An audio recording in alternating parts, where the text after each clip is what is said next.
but I tried to drag as much as I could with me to kind of give you an overview. I've been painting a very, very long time in oils, as you can see by my jacket.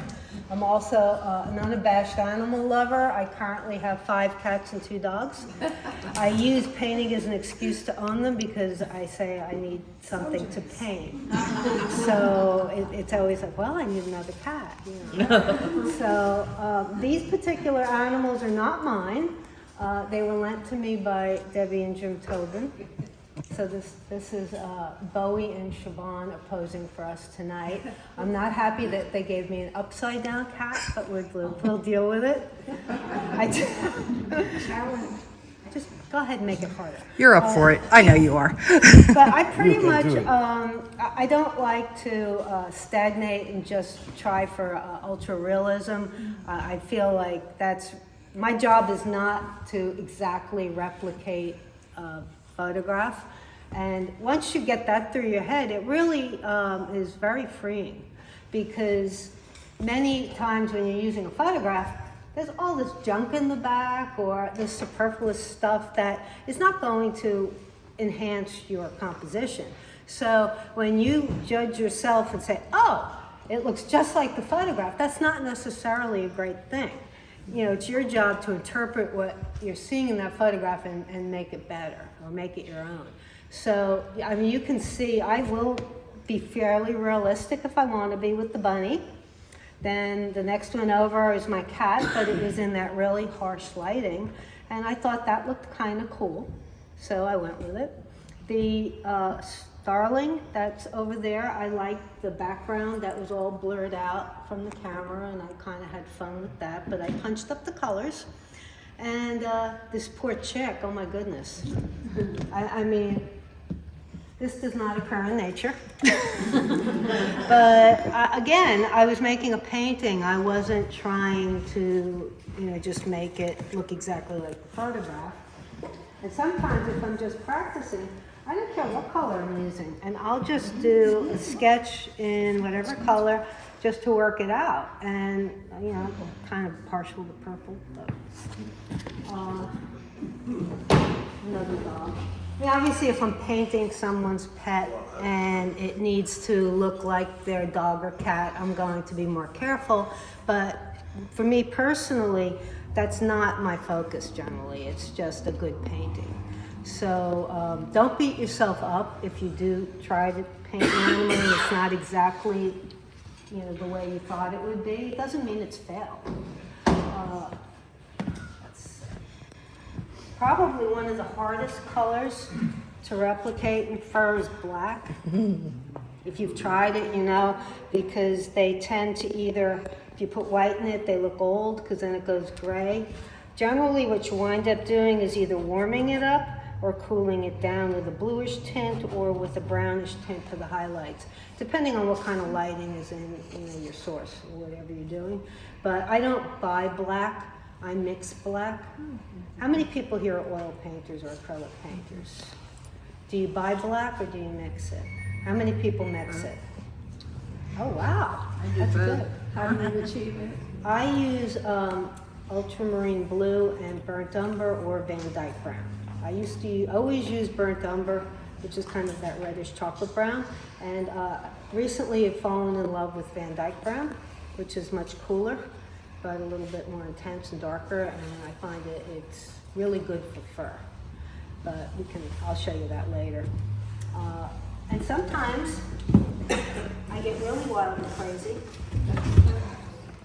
I mean, obviously there's no blue elephants, but I really was looking just for that, charge, like it was coming out at you. Is that one of your pets? Yeah. You know what? I need to be put under control. If it was up to me, I'd have everything. And so there I'm really more, that's more about the texture. Getting the trunk to be wrinkled looking. There's no fur really. And for something, when you get into the birds, this is one of my favorites. I call this Ladies' Night Out.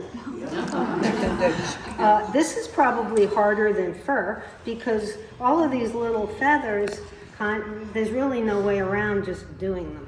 And sometimes you have to take a break. You know, you start, you do a little bit, and then you go do something else. And then you come back when you're in the right mindset, because otherwise you drive yourself crazy, or I do.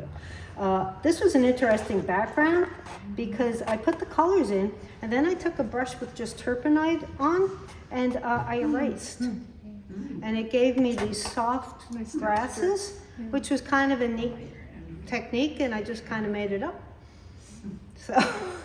So again, to me, painting is a lot of experimentation, because if it becomes routine, then it gets boring, and you don't want to bore yourself. These are my two dogs. That's Grace and Ruby. That's a fairly limited palette, which I am very, very fond of. I don't like buying 30 colors and laying them all out, because then you forget which blue you used, you forget which brown you used. So if you start with just the minimal amount and mix, I find it's more successful. The brand that I've been using lately is called Lucas. These are the big tubes. They have normal tubes too. Lucas, Lukas, and I buy it on Jory's Artorama. It's Lucas 1862. It's meant to be patterned after Van Gogh's palette. So as a result, most of the colors are good. I do not like the burnt umber, it's too light, and I don't like the sap green, it's like electric green. So, but it has a little bit of beeswax in it. So it's very buttery, and it's not expensive. So I've been playing with those a lot, and this is their Van Dyke Brown. But I mix and match. I'm not real particular, as long as it's a decent pigmentation in the paint, and I'll go from one brand to the other. I'm not strictly just one. And with brushes, same thing. I destroy brushes. So I'm always looking for the best brush, and I've never found it. I'm old enough to remember with oils, it was drilled into me, oil painters use bristle brushes, which are real stiff. And acrylic painters buy the synthetic ones. Well, the brush companies got real brilliant, and they said, we can market the synthetic ones to everybody. So now when you go to the store, you see the synthetic ones, they say, oil or acrylic. And that is true. I mean, if I need a very soft treatment of the paint, I use them interchangeably. I'll use the softer brushes, the synthetics. And then if I want to show more of my brush strokes, like say on that one, I'll go to the stiffer ones. So, you know, you do have that option. I'm a huge fan of the longer, the flats. I rarely ever use a round brush. I don't know why, it's not that I'm against them. But, I mean, I don't know if you're gonna be able to see this. These are about the same width on the ferrule, but the shorter ones, called the bright, and the longer ones called the flat. I tend to go for the longer flats because they hold more paint and they give me a nicer, longer stroke when I'm brushing. But that's personal preference. There's no right or wrong. You know, I'm sure you all have your favorite brushes, right? I must have about 300. Well, when they spread out and they get all yucky, I hate to throw them out. I go, I'll use it for a background brush. Do I use it for a background brush? No, I just save them. So I have lots of brushes. Do they all work? No. But okay. I tend to work off of an 8x10. The older I get, the bigger the picture. If you print your own material to paint, spring for the photo paper. It doesn't have to be glossy. But copy paper doesn't give you the detail in your photograph. It dulls everything down, you lose the contrast. You're really making your life harder. So go to Staples or wherever and get a pack of photo paper and set your printer and the preferences to photo paper, or else it won't know. And then it'll screw up. A lot of people use tablets now, and that's a great alternative. You save the cost of the paper and you can pinch it out so you can get the details, and the color doesn't change when you print it, which is also very nice. Speaking of color change, this was the straight print that I took from the photograph that I received. And it's pretty yellow, and it probably was from a room that had an incandescent light bulb in it. And sometimes that warmth, that lighting is beautiful. But for our purposes, since we were talking about fur coloration, I figured maybe it should be color correct. silly me. So I printed it again and color corrected it. See, can you see the difference? Don't just take the first print you pull and say, oh, that's what I'm going to work from. Sometimes I'll pull black and white. Sometimes I'll have to lighten it because I can't see the dark areas. So be particular about what you're working from and that it gives you enough information. Because if you start making stuff up, especially with something you want to look like the animal, it gets really hard. But anyway, I don't trace or project, I do draw. And sometimes, and I have it on here, I find the center of the canvas and the center of the photograph, and I make sure if I'm using a square canvas that my photograph is square. Because if you have a rectangle and you're putting it on a square canvas, that's not going to work. And if finding the center or finding the quarters, I don't grid, I don't have the patience, but it's nice to know where the middle is just to kind of center your composition, especially if it's complicated like this. And I draw in charcoal. I learned that way. I know some people like pencil, some people just paint directly. If you're that brave, go for it. What's nice about the charcoal is I cut up t-shirts and it erases it like really, really well, and it'll leave a ghost. And then you know where it doesn't go. So you can come back and you can kind of adjust, and when you get it where you want it, I water it down, or I use turpenoid, and I thin out a brown. This happens to be Van Dyke, but you can use any color you want. I use neutral colors. And I kind of do a monochromatic sketch over the charcoal, and then I wipe all that charcoal off so it doesn't get in my paint. But that's how I set it up. You don't have to do that. With the texture of a canvas, I find a pencil doesn't show up well, and it's hard to erase, and it's hard to figure out which line is the right line. So this has worked for me, but you know, that's up to you. And you can ask me questions while I'm talking, because I will just keep going if you don't stop me. But at this point, I'm fairly confident it's in the ballpark. Is it perfect? No, but I don't care because my paint covers. Yeah. So if you go in with that attitude, there's really not a lot stopping you, because you just paint till you're okay with it. You know, it's not like, oh, I made a mistake and it's not correctable. Of course it's correctable. And with something like this, I mean, oils and acrylic in general, the rule of thumb is go from dark to light. So I would start with my blacks. All of the stuff up here in the background, all the lovely, I don't know, what is that, your living room or your furniture and things? Yeah. We don't really need that. TV stand. What? TV I don't know stand. what this stuff is. I don't know, I see wires and stuff. Yeah, it's a TV. It's a TV. Yeah. You don't need the TV. So for this area in here, I'm going to block it. And some people like doing an underpainting and they just tint the entire canvas. I don't generally do that, but I do get the background tone in early, because when you start flicking all these beautiful hairs off of your animal, you need a color back there. You're not going to want to paint in between the hair spikes. So you've done that. So for that reason, I'm going to just kind of get a color back in there. What color is your wall? Like a creamy, Creamy. yeah, creamy goldish kind Creamy of gold. yellow, yeah.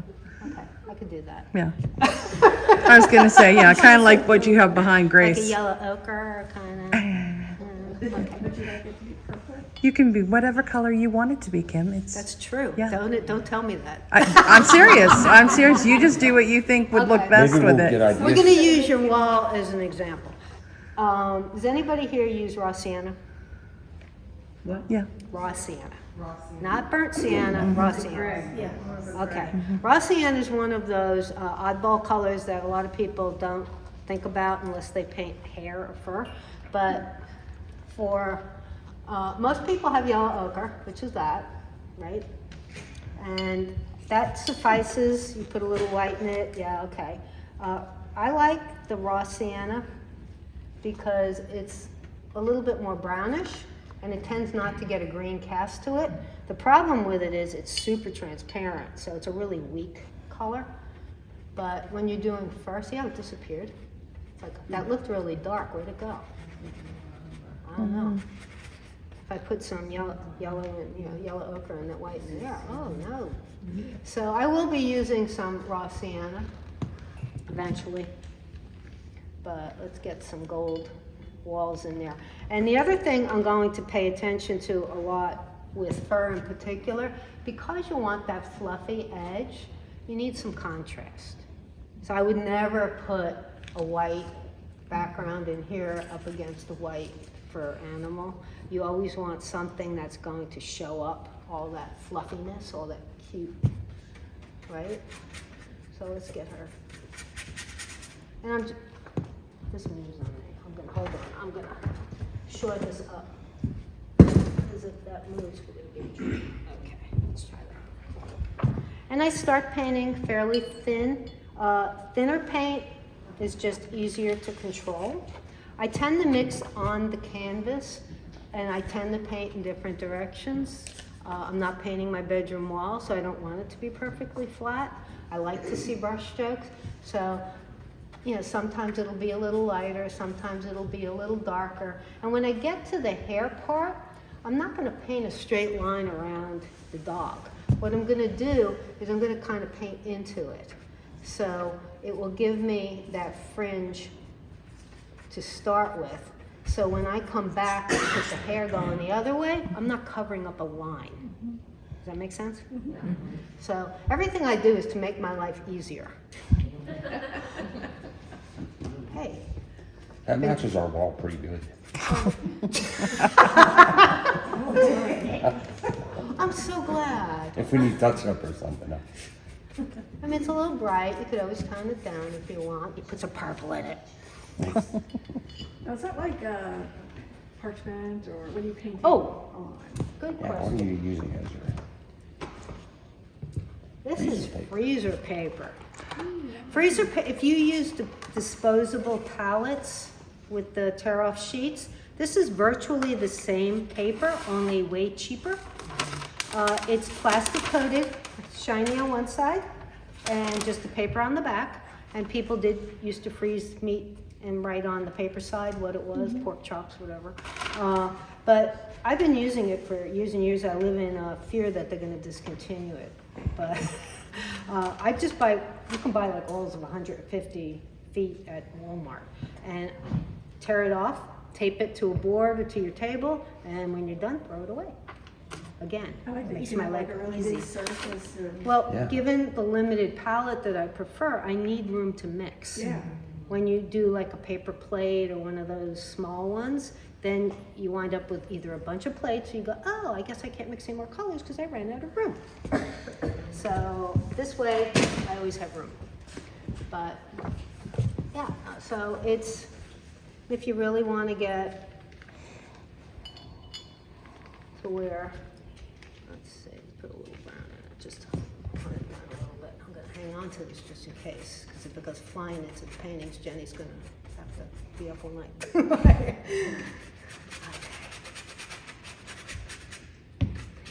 Now, this has a diagonal. I think the photographer tilted the composition a little bit. Tilted cantilever.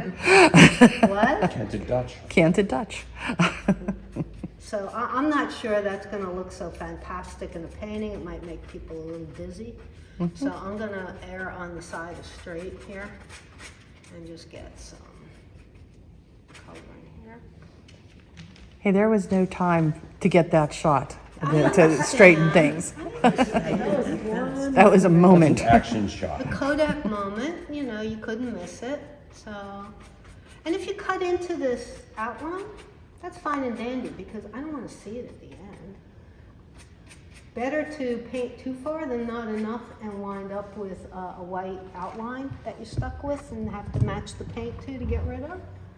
So let's see, we'll come down, let's say this far. I'm gonna make the line end there. And it's gonna be straight because it's my painting. So say I do that. So there we go. Oh look, I'm done. Okay, down here, I guess we're gonna go with some burnt sienna maybe. Oh, is that your couch? Could be picking on you all night. It's a footrest. I think, yeah, they're on a poof. That's a A poof. What poof. the heck's a poof? You know, like a footrest, only it's a big circle poof. Okay. Well, poof is gonna be darker. That's And again, I'm gonna come up this way. And because Bowie is casting a little bit of a shadow, I'm probably gonna have to darken it as I get up a little higher. Let's see.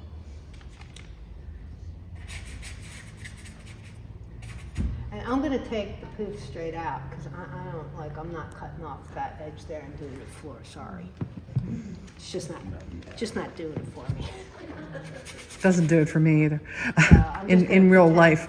What? No. Just kidding. Okay. And I'm actually gonna cut in a little more because I went a little crazy over there. Okay. Straightened up a little fun to know you were having. Cleaning up my drawing a little bit because I went a little haywire with it over on this end.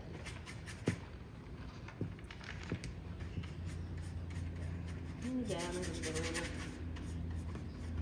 Because as long as I don't like totally lose that drawing, I'm not real careful about, oh, okay, I have to watch out where my line ends. I'll find it again. It's not gonna go anywhere. Okay. And as I get up in here, and if you hear me making that noise, that's called scumbling. What I'm doing is I'm using the side of my brush, and what's really nice about it is you can kind of grade it up as you go, and you can control how dark or light you make it. And I didn't make that word up. You can look it up. Scumbling is really a word. I That put was a- gonna help me at Scrabble. Yes, it will help you at Scrabble. Okay, I'm just gonna put a little bit of ultramarine blue in with that burnt sienna, because I want to get a little bit of this darkness in here as I get up under the foot. And you'll thank me later, because I'm gonna have to eventually have the fur overlap. So everything I'm doing, I'm pretty much trying to think a step ahead as to what it's gonna do for me down the road, and it will help. And I can always go back and adjust it later. So this is all the preliminary stuff I'm doing. Okay, now I'm gonna get some black going. And I've got the Van Dyke brown and some ultramarine blue. Nobody had any questions yet? Wow. So you're just like dipping just a little bit of that. This is about, terpenoids. yeah, I usually wet my brush with it's a terpenoid and linseed oil mix. There's lots of different recipes for mediums to paint with oils. A lot of them involve varnish with those two ingredients. I don't particularly like to add varnish because A, I can't stand the smell of resin varnish, and B, yellow, so why would I put it in my paint? So a lot of those, additives, I don't think it's stable enough. But the oil keeps it glossy. The more oil you put in it, the longer it takes to dry. The terpenoid is a drying agent, but if you only use terpenoid, it'll dry down really, really dull and crack if you make it too thin. So there is a happy medium. You can glaze with it. It's fairly basic, but there's lots and lots of additives you can play with. But let's see, we got a lot of black on Bowie. Oh, look at that. And let's get some of that in there. And again, as I come up to these edges, I'm going to try to be fairly soft about it. I don't really want to make anything really, really hard edge. And it comes around his eye. And there's going to be some light hitting the top. So I'm not going to come really, really far there. As I get these pockets of color in, I am going to blend the edges when I add the next color. Fur is really fun, and it's fun when there's more than one color involved, and there's a big one coming out right off that eye. But, ooh, when you make a mistake, notice I still have my other brush. So I can come back in here. Oh, look at that. Again, I love oil painting. Yes, ma'am. Can I move it Turn more? it just a little bit. You still, you guys can. I just was afraid of cutting out that Right, side. so if Can you we guys, try it? if she turns it just a little bit, can you guys still see over here? Okay. Okay. Speak now. Can you see now? You see it now. If you can't see, yell. Okay. Because I can't see so great either because I'm kind of off to the side there. But anyway, and then we've got big one coming down here. And I'm not going to get too wild and crazy about each hair. I just kind of want to get the flow. If I can come back later and get more detail, I want to get that nice sweep here. And I want to get all these contrasty areas so it looks like their dog. And this is a fairly thin layer. Now up in here, there's some nice separation in here. There's a little triangle I can see behind the dog, between the dog and the cat. It comes down this way. Again, it kind of hooks in.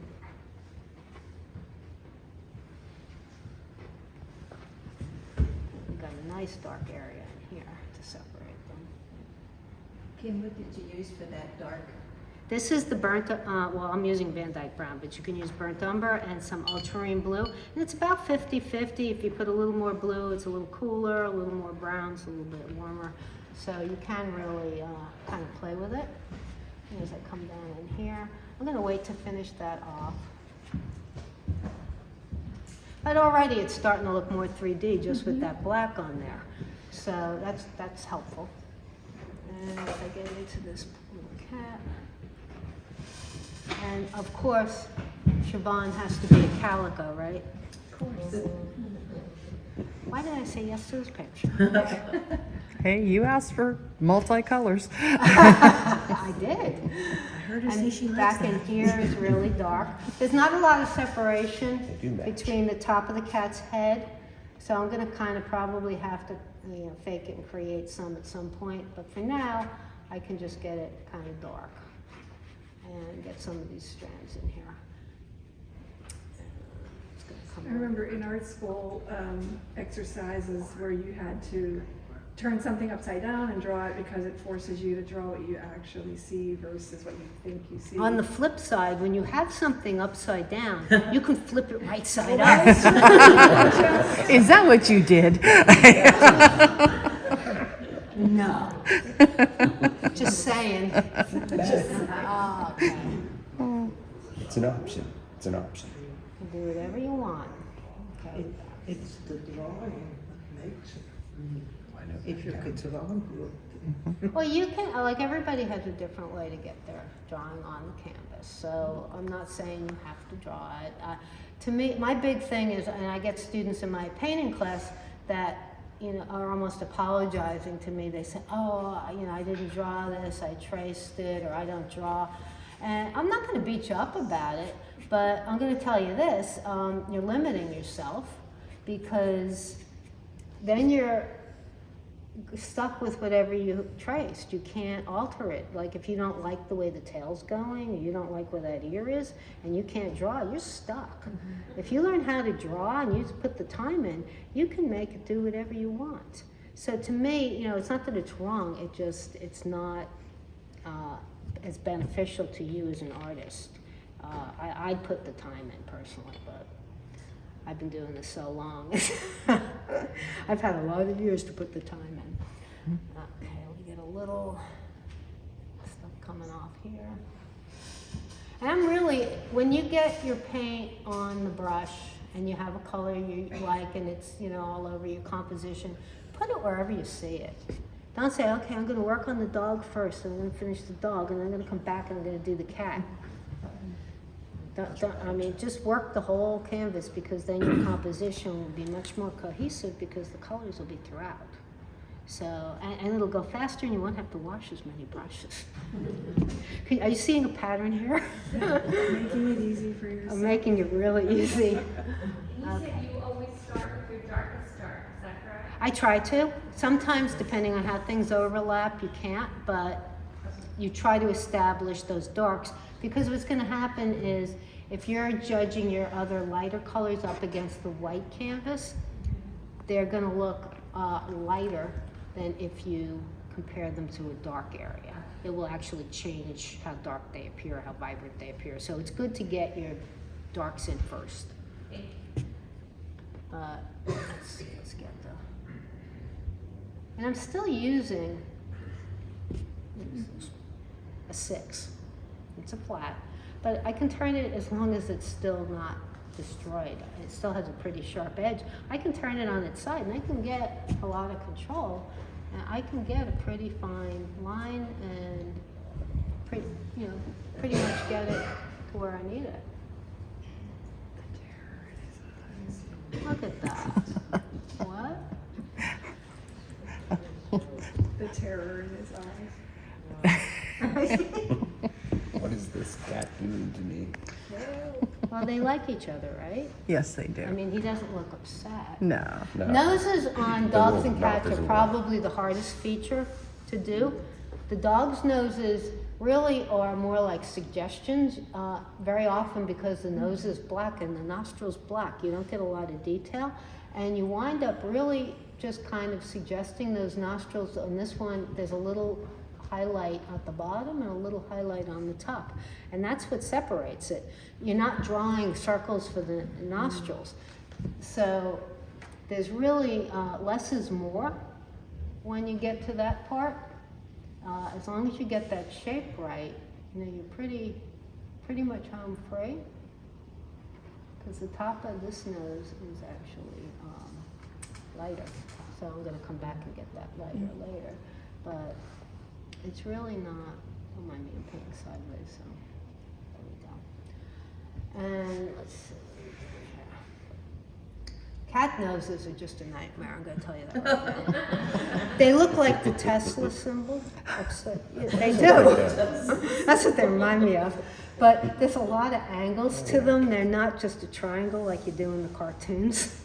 So I find cats are much harder for me to draw and paint than dogs, because cats don't seem to have as much detail in their face. Cats don't have eyebrows.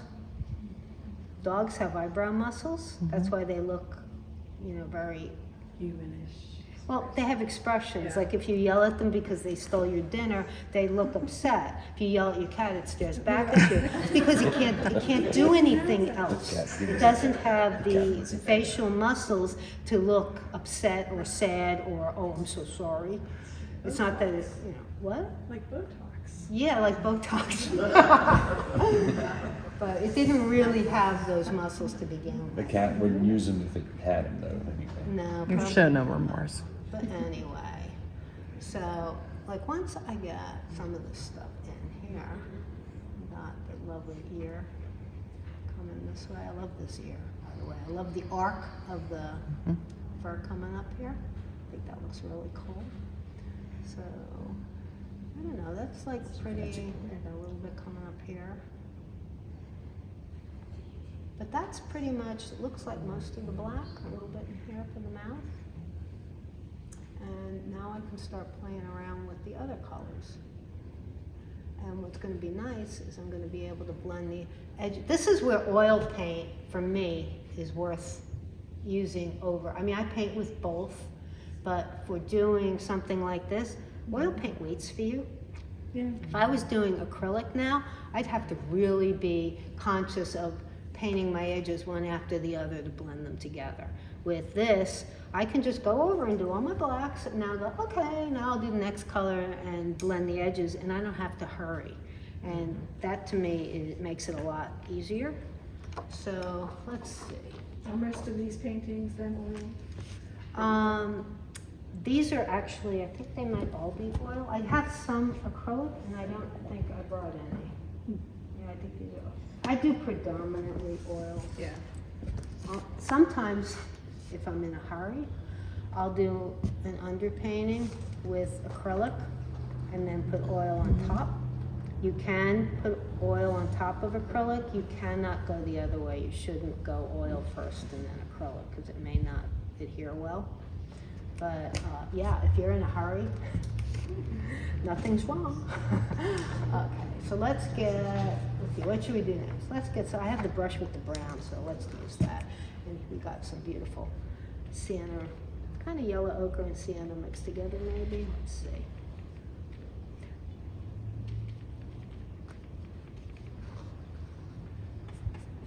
Get that color in there a little bit. Yeah. I mean, I don't see a lot of Bowie. I have seen Bowie, but not recently.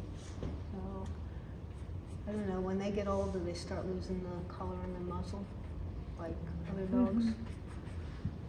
Get a little bit darker over that little eyebrow. And again, I can shape them later. I'm just really trying to get that color in now. And we've got a slightly lighter one on this side. What color is that?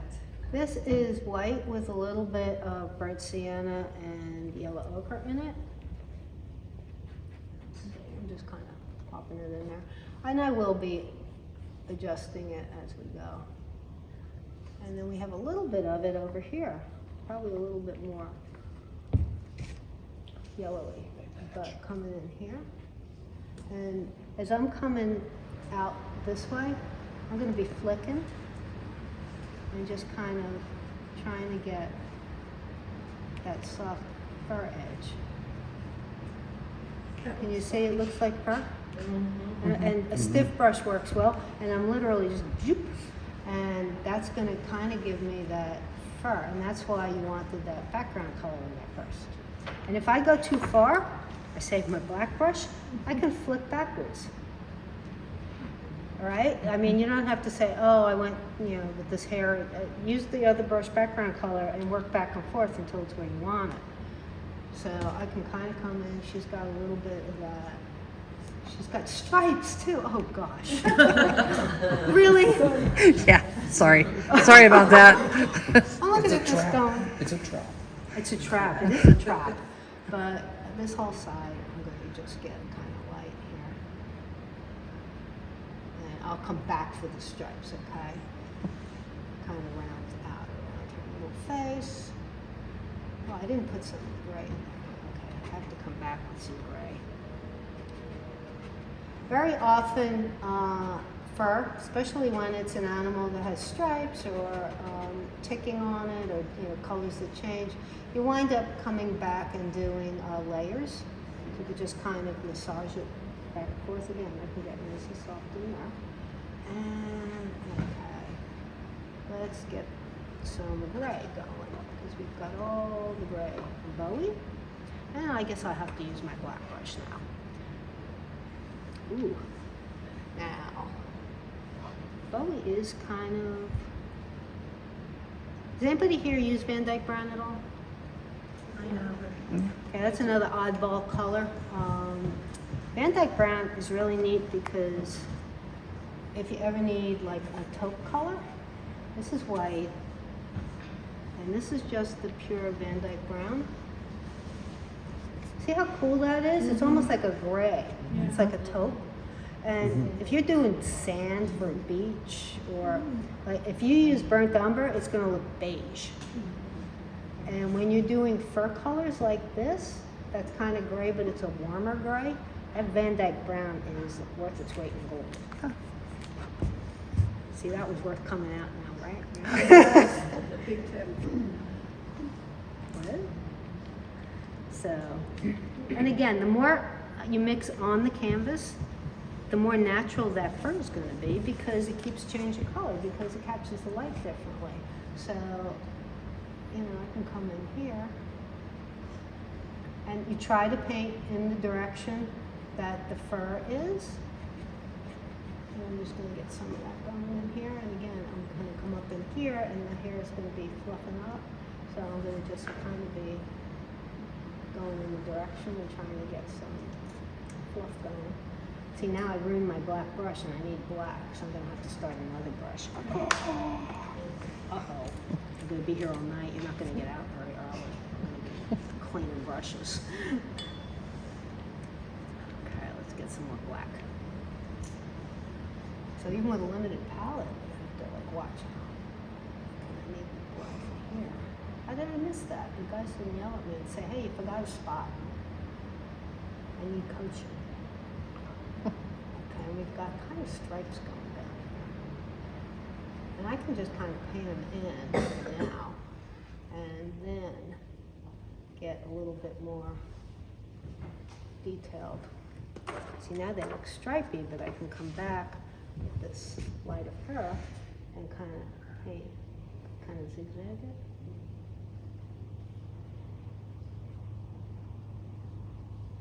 And kind of blend it out.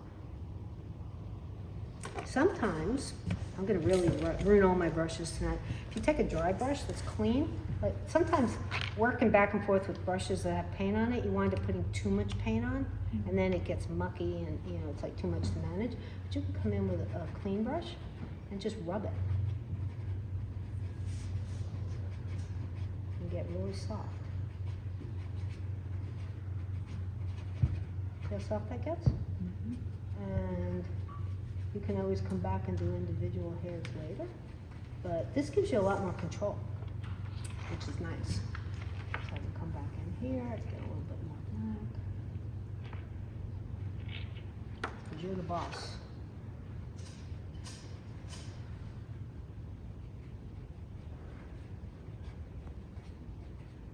Okay, we've got some direction going there, and I actually want it to stay black up here, so I'm going to keep going. And then down, oh, look at all those brushes. I don't think I need you. I'll get rid of you. And down where I had that white, down in here, I can start kind of scooting up. And I will be using both brushes to kind of make it look natural. And come in and get like the one off this ear is a big one.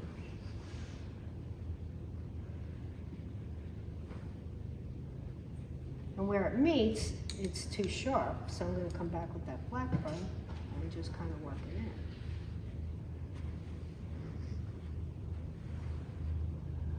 And basically, that's all you're doing is you're kind of coming back and forth with the two different colors and getting it in there soft and getting it to look natural. Sometimes you have to back brush and go the opposite way.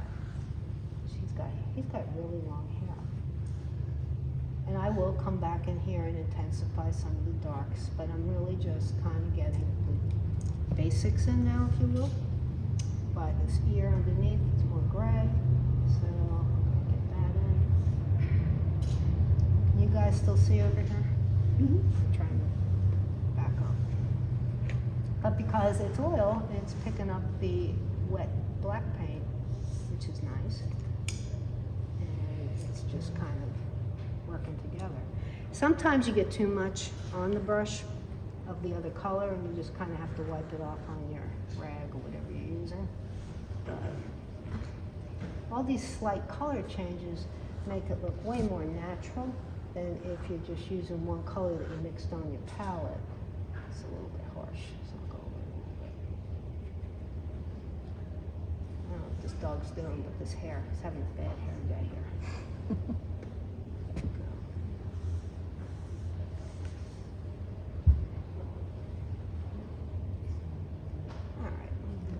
You need some really light.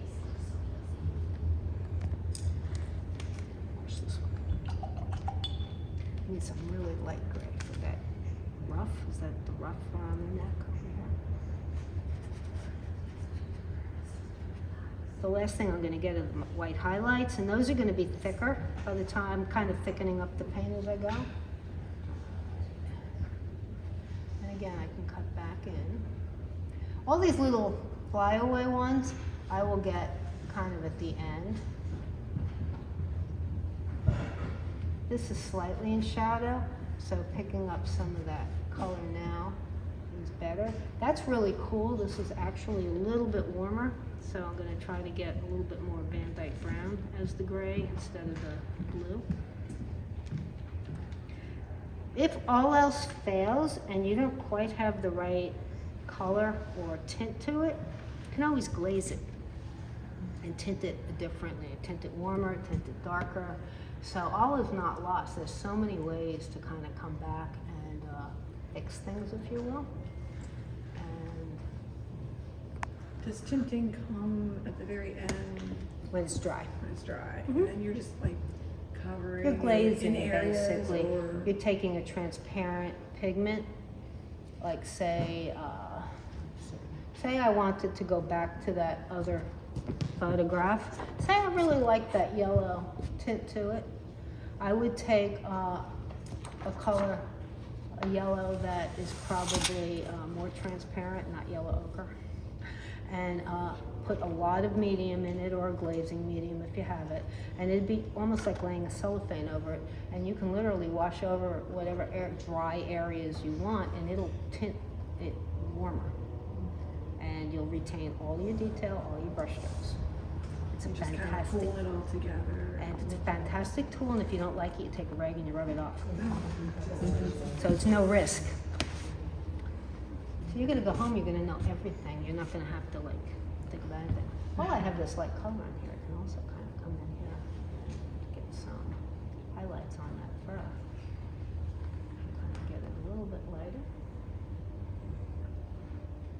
Because they are all different kind of colors going on here. Bowie has lots of color. Okay, so let's see, we get some darker colors in here.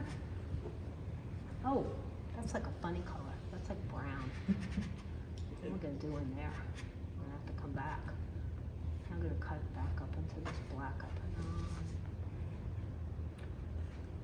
There's lots of white down in there. I may eventually have to go over there because I can't really reach. We got this paw coming up. And again, he's even got fuzzy feet. Wow. Okay.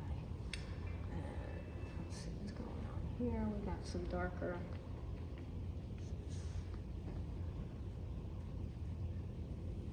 It's kind of rounded around the eye. And again, at places where I maybe don't have it exactly right, don't care, I'll fix it later. I'm a big fan of just getting it blocked in and worry about it when I come back. Let's see, now we need some white. You usually really need a separate brush because white gets tainted really quickly. So if you want some really high colors in here. Ooh, that's pure white. Kind of come around here. Take you guys out and come on the other side. Let's see. Oh, this brush. There we go. Now this brush is going to pick up all these colors really fast. Do you tint your white? Nope. It tints itself. It picks up everything. So, this is titanium white, which is kind of the Budweiser of whites. I know they have all different colors, and portrait artists will swear by different whites, but I'm not that particular. Frankly, the light you show your painting off in is more important to me than the color you painted it with, because it changes color depending on what light it's in. I mean, if you take a painting class and you take your painting outside, usually that's a revelation right there. You go, oh my gosh, look at those colors. How did that happen? So, yeah, I wouldn't get too, I just don't get too caught up in it. People get crazy about the linseed oil they use too. But I don't find it makes a huge difference.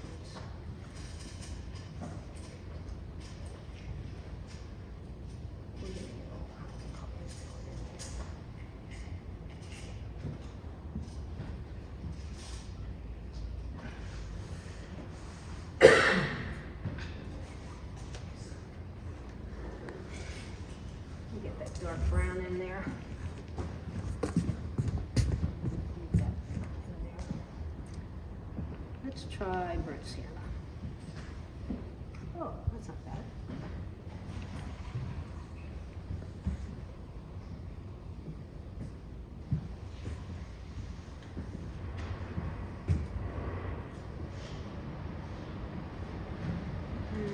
little lighter up in here. That light. And they all really kind of just start blending together eventually.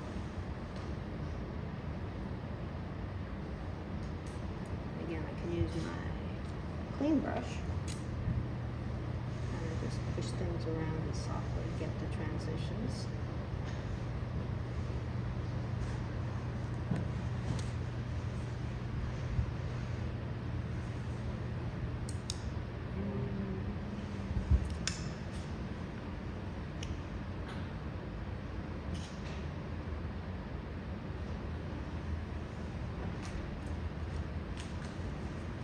I do eventually get to smaller brushes, but not till like the very end.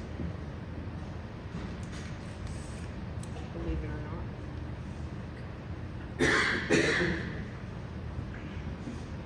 We're starting. Need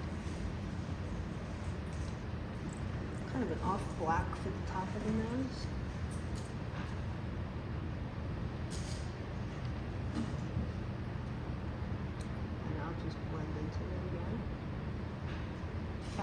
So I'm gonna leave him like that for now. Let's get back to Pussycat here. And I have all the colors I need because I saved all my brushes. So where you have this nice shadow defining the muzzle there, on the top of the nose, you can kind of get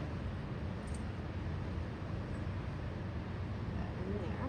And that's really what this cat has, is just some very faint shadows on the white fur, and that really is what gives you all the anatomy. And if you don't get those shadows, so sometimes when you print your picture, you really have to print it a couple times just to get those shadows to show up, because they'll get whited out. If you hit like autocorrect on your camera or on your phone, sometimes the software will take that right back out, and then you can't see any detail. And if you lose that, it really becomes a problem. Then it won't look like a cat, it'll look like just a ball. And I'm just getting these darks in here, because we've got the paw. Oh, we got some light brown in there. There's like way too many colors on these cats, Deborah. Kim, they're asking you to speak up a little bit. I'm sorry. I said there's lots of different colors, and as I see them, I'm just kind of adding stripes over here. But because I have all of these brushes with the different colors, I can just switch back and forth and hopefully catch them all. I hope. And then we're back to the white. And when I get to the edge of that gray, again, I'm going to be able to flick and get that fur.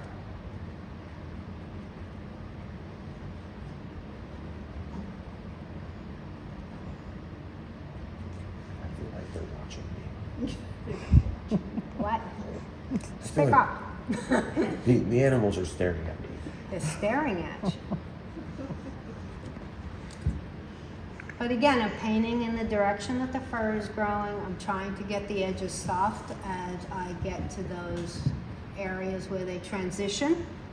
And I'm trying to keep my white brush separate and not dip it in the other colors, because I really don't want to pollute the pure white, because that really gives it the contrast to show up and make it look three-dimensional.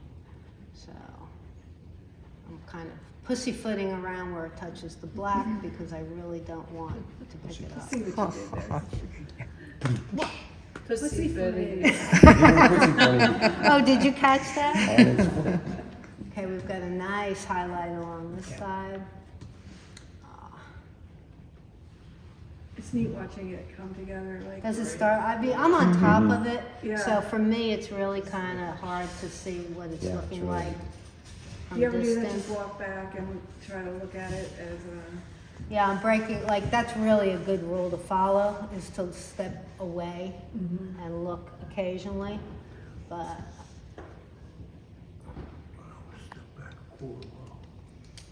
I will once I get it all covered.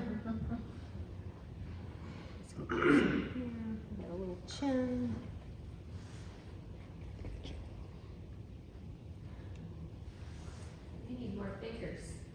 Actually, if you hold it like this, that's a thing, because if you put one in between each finger, then they don't touch each other on the top and you don't wind up with all the same color. But you're right, once you go beyond this many, you have to start laying them down or do something else. Do you use chopsticks? Yes. Or are you good at chopsticks? Go in your car late at night, at dark parking lot, Yeah. like that. Do little Freddy Krueger. Yeah. See, I love using all these brushes until I have to clean up. That's my goal in life, is to become rich and famous and hire somebody to clean my brushes. Cut that off the table.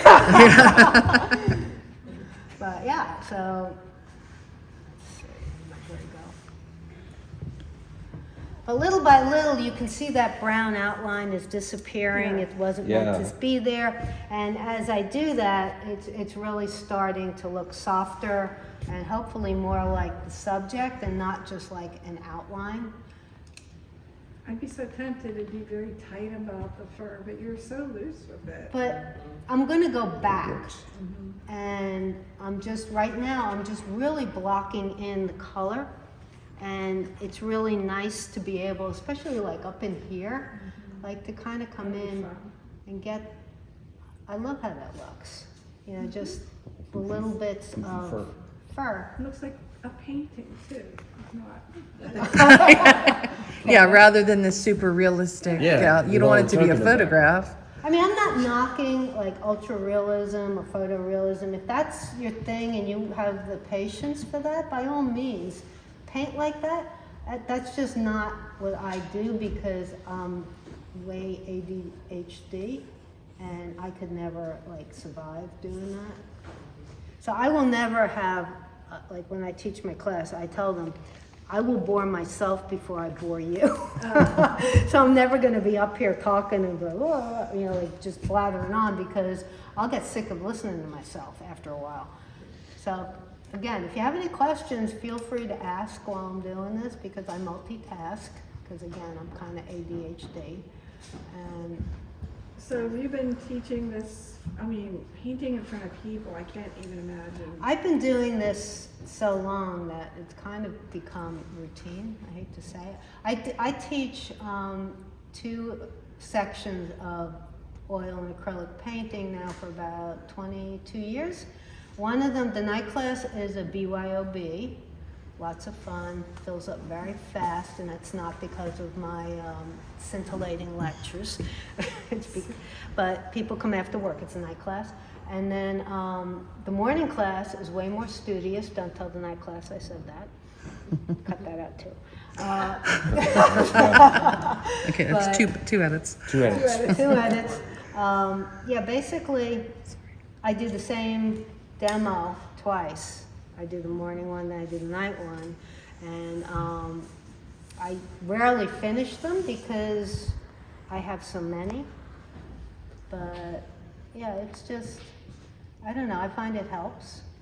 And it helps, I find it helps a lot to watch me screw up, because I think when I show my finished paintings, people say, oh, I can't do that, because they didn't see me cursing and carrying on and messing up, you know, along the way. The journey, exactly. So, and that's important, because the process is pretty much what you're interested in. And, you know, how did I get there? How did I get, ew.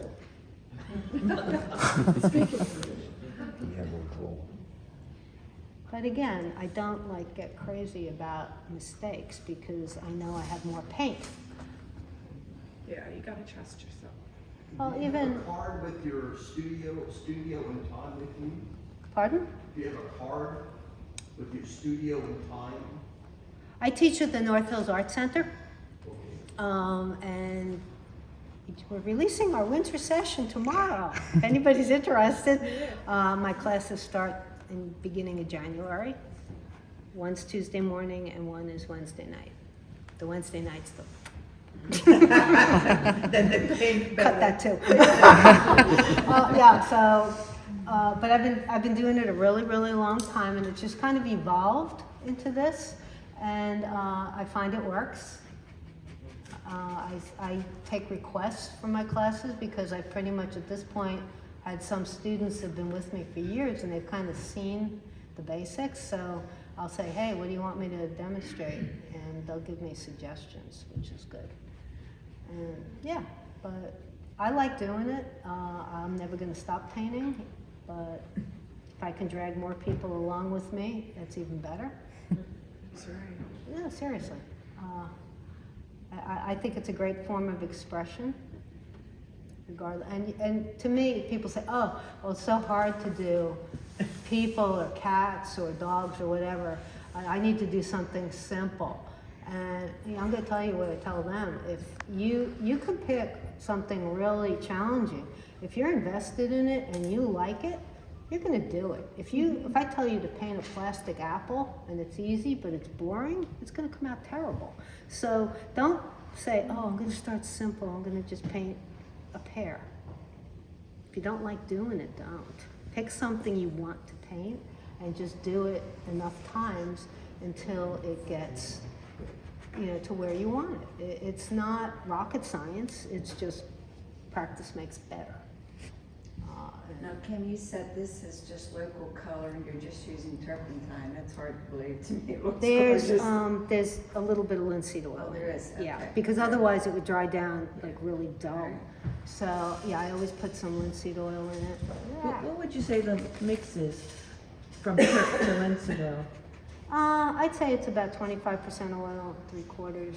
You can go up to 50-50 if you're glazing. If you go beyond that, you risk it not drying out and staying sticky, kind of like the Crisco oil when it drips down your cooking oil. You mean too much linseed oil? Yeah, too much oil. Too much oil won't dry real easily, and it takes really long to dry to begin with. So, yeah, just, I don't know. It's, again, it's very much up to personal preference, if you will. How glossy you want your paint, if you want it to be very slow drying. But again, wherever I meet another color, I'm going to kind of flick that transition so I get more of a fuzzy effect. Oh, and I just realized I missed a part of the background. How horrible is that? Again, nobody told me. I thought it was part of the I thought it was paw. a foot from here. Yeah. No, we've got the paw ending, Paw and ends. then we've got more hair. There's tons of hair. That's how I noticed. Because this is hair. This is the back of the dog. And then it's backlit. So we've got some white coming in here. See that? I'm never going to forgive you. So we've got, yeah, we've got white coming up in this baby now. I should have brought you the turtle instead. Then you'd have complained about his shell. You know what? I'll take the dog. Reptiles with all those little geometric things? No. Just no. Just no. Say no. I did turtles, sea turtles, once. Gorgeous. Once. One time. And it took best in show. Best in show? It did win best It did in well. show. But you know what? No. Okay, I'm gonna cut back because they're a little too massive. I'm just trying to get some white in there, and I'm gonna come back with my black and kind of flick. There we go. There's his hair. There's his hair. Okay, but I'll come back and finish that off later. For the nose and the ears, for the pinky color, do not use alizarin crimson with the blue in it. They'll look bruised. Go for cadmium or vermilion, something a little bit more orangey. And I have a vermilion out here.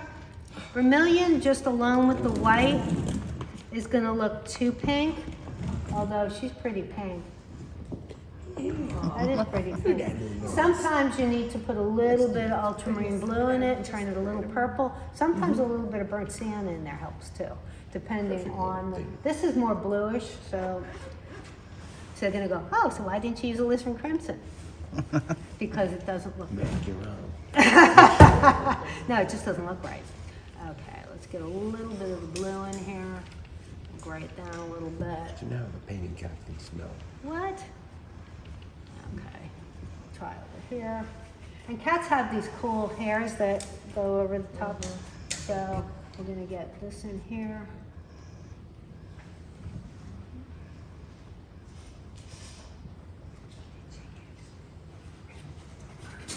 As a base, because I'm gonna have to come back with the light anyway.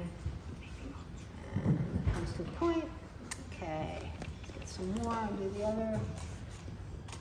Yeah, cats have all sorts of interesting contours on their ears, on their, face. So if you don't get them correct, it can be tricky.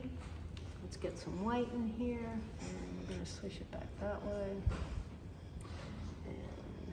Now, what stage would you say you're at by your own judgment? Like, are you 80% there or 50%?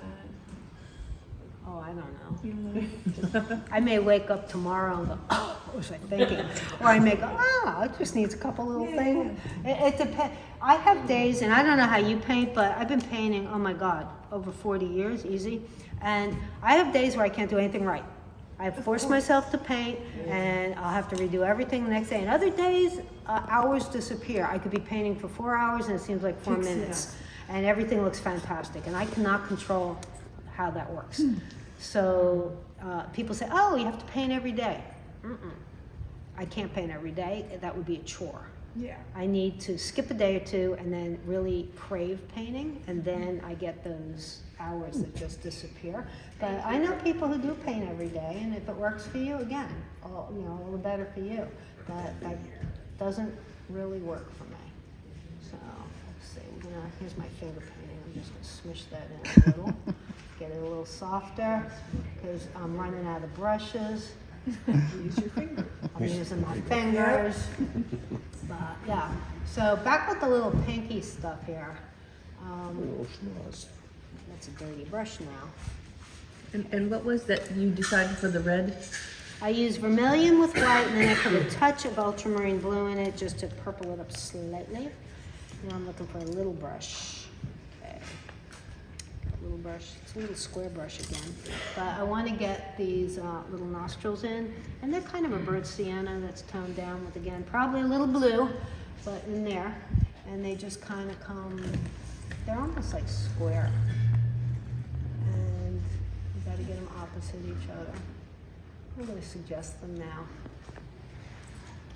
Since you've been using mostly flats so far? Yep. I have not used a round brush. Yeah, it's, I don't know why. I find I can get a lot of control with the flats over a skinny round one that whooples, because, wine. And when they're new and they're sharp, they're really, really thin, and you can get as thin a line with a flat brush as you can with a round one. So I just haven't found the need, really. Okay, we're gonna get a little gray going across. What do you think about filberts? Filberts are fine. They don't show as much of a stroke because they're blenders again. It all works. I hate when people say, oh, do you have the right brush, the right brand, the right this, the right that? You know what? You make it work. And it's really not that critical.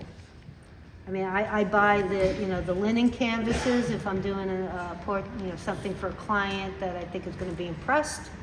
But is it going to make the painting any better? Not really. But they'll think it's better because I said, look, it's on linen. They don't know what that means. The masters painted on linen. Oh, okay. Here's more money.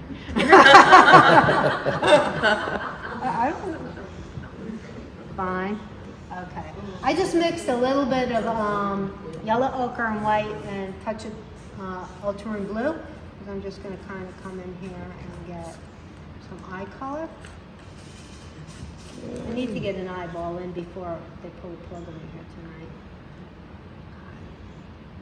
We got one over here.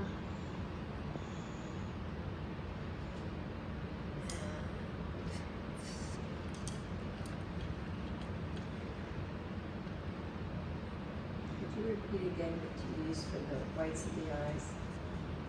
ultra? It's actually not the whites on the cat, it's the colored part, and it's a little yellow ochre with ultramarine blue. It makes like that kind of gray-green, and I lightened it with white.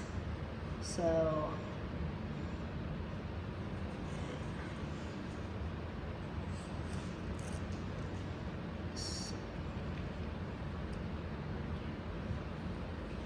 You said ultramarine and yellow ochre. yes.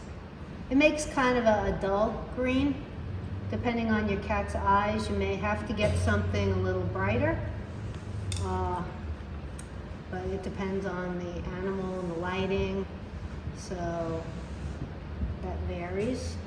And then of course, and this is another trick if you want to dip your back end of the brush into the white, you get a lot more control doing that little dot thing. Too bright.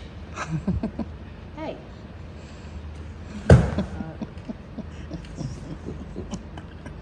There we go. A little eyeball going.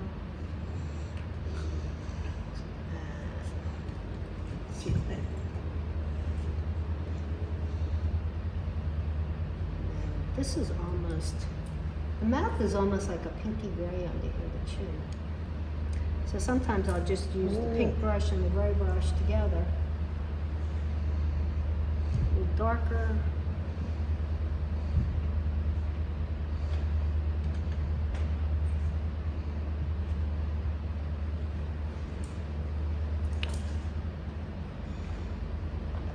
This is where I start kind of noodling. Because now I have to kind of be a little bit more careful about the shapes and everything. Especially since it's upside down.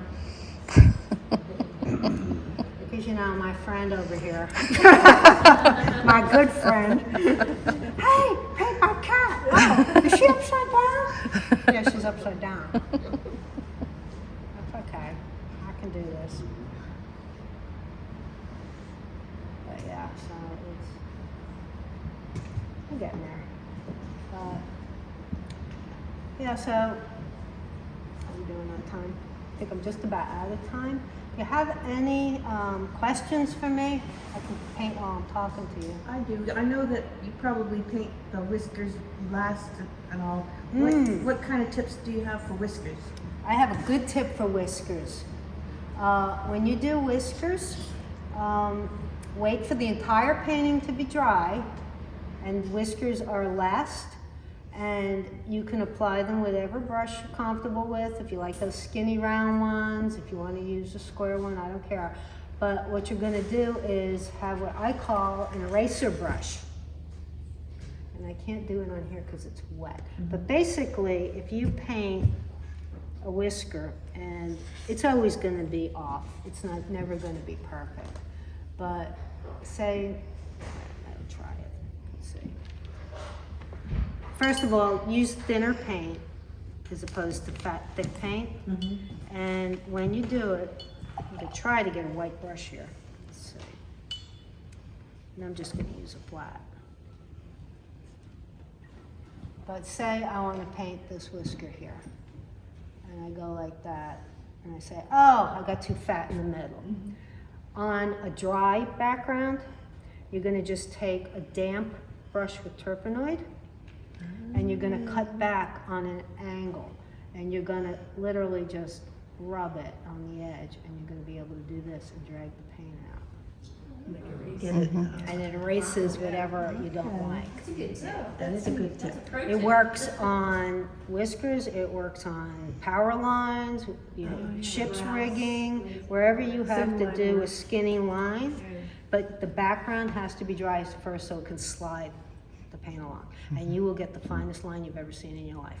Does that work for acrylic? Yes, but you have to be fast because it has to be wet. Yeah. Yep. Got any other questions? Concerns? Do you varnish your painting when you're all done? If I do, and again, it's usually when I'm doing it for somebody else, I usually use Gamvar because Gamvar is what they call gas permeable. Oil paint doesn't cure for months and months and months, like 6 months to a year, depending on how thickly you put it on. And you're not supposed to varnish it and seal it until it's cured. So if you don't want to wait, Gamblin makes a varnish that comes in glossy and semi-gloss and matte that's porous.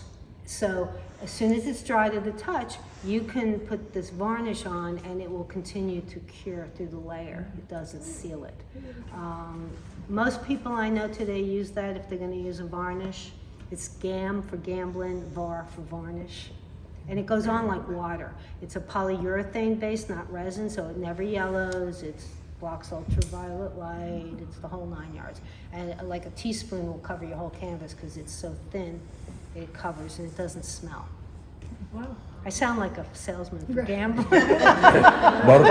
Not a paid spokesperson. Not a paid spokesperson. I don't get a dime for this, but yeah, if you're going to varnish some, and it's good for oil and acrylic. What's the name of it again? I'm sorry. GAM, like Gamvar, and VAR, like varnish. GAMVAR. Don't buy GAM Sol, because that's Gamblin's solvent. That would be bad. Like terpenoid. I get it. So they're real clever. GAMVAR, GAM Sol. So yeah, but two different products. Gamble. What do you prefer, the satin or? I like satin because I don't like the glare of a high gloss.